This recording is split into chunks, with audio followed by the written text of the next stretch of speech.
Welcome back to the New York Times Close-Up. Joining me now, the journalist, architect, illustrator, teacher, Matteo Pericoli, the author of The City Out My Window, his latest work, Windows on the World, 50 Writers, 50 Views, just been published by the Penguin Press. Some of the essays and drawings first published in the New York Times. When I reviewed The City Out My Window for the Metropolitan section of the New York Times, I quoted Horace Mann as saying, "A house without books is like a room without windows." Matteo Pericoli provided both of them. Why draw the views of writers out their windows?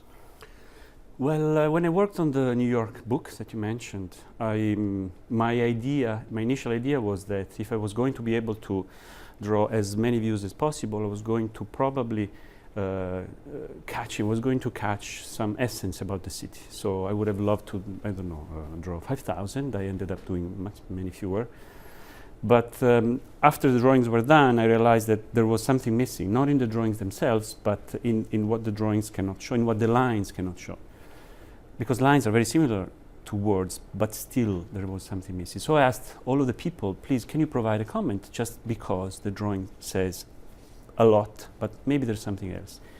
And when I asked this to the writers who participated in the project, something magical came back, which was the overlapping of words that were like entering the drawing and giving much more life to the drawing itself. And so then I talked to the New York Times op-ed page 2 years later and said, why don't we fix the variable of who and open up the other one and go into the world and ask writers who are stuck often to their desks and ask them, here is your view, I'm showing it to you, but what do you really see? And that was the beginning, and that was the magical beginning, I would say. Lawrence Stein, in the preface to the book, says that writers are seers rather than lookers. What does that mean? Well, it probably means that the same thing that is the same for many of us. The things that are often closest to us are the most difficult to capture and understand. You can postpone to a moment later when you'll actually really look at what you're seeing. And I think for the writers, this comment is even more important because the magic, I think, about writing is that from that if from a drawing you can escape into a world that you see, from a page that is only made with words, you can escape into another dimension.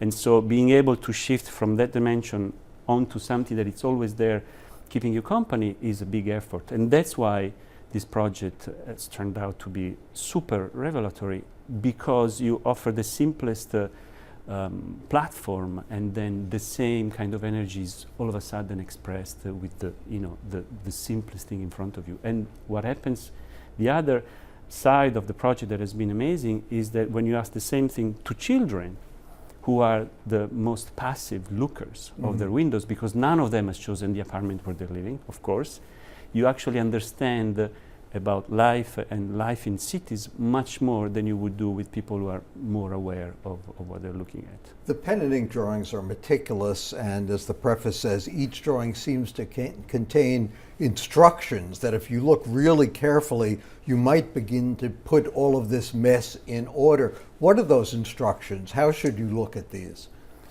The instructions are given the comparison is with someone whose work is incredible, because he set the tone for what line drawings have to do when we read them, and that's Saul Steinberg.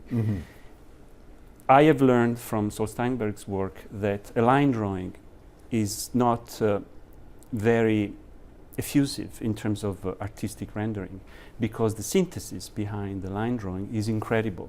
An architectural drawing that is used to build a building cannot not tell the truth, otherwise you don't know what you're doing.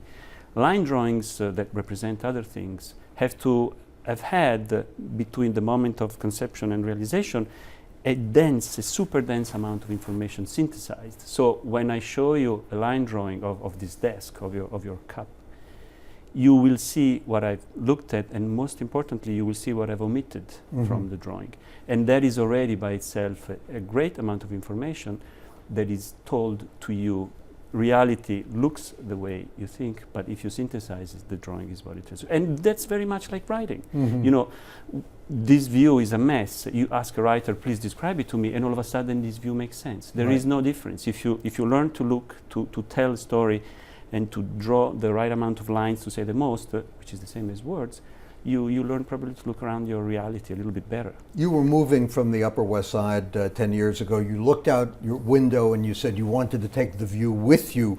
You drew it and you noticed things that you had never seen before, even though you were looking so long. What is the thing you noticed most when you started to draw that you hadn't really seen? A series of things. On one hand, all of the emotions of the 7 years spent in front of a screen, which was just a view, kind of they became A computer real. screen. Well, Yeah. actually, in this case, the screen was my view. I used to work facing my desk and doing the drawings, and every moment something was going into an overload mode, I would automatically turn to the left in order to kind of blink with my brain rather than with my eyes. And by drawing all of these things, I recalled many of those moments which had just been recorded but subliminally. And the other thing is very banal. For example, I thought that there were 2 water towers and there were 6. I thought that the chimney in front was actually closer, and then I realized it was farther. And then I also realized that the layers of the things that I was looking at was much more interesting and complex. Photographs do not help you in this synthesis because photographs kind of replicate what you already have been taking for a long time. And so the photos I took of the view, which were many, they didn't satisfy my desire of making it mine and taking it with me, like taking it off the wall. A beautiful book, Matteo Pericoli, Windows on the World. It's just been published by the Penguin Press.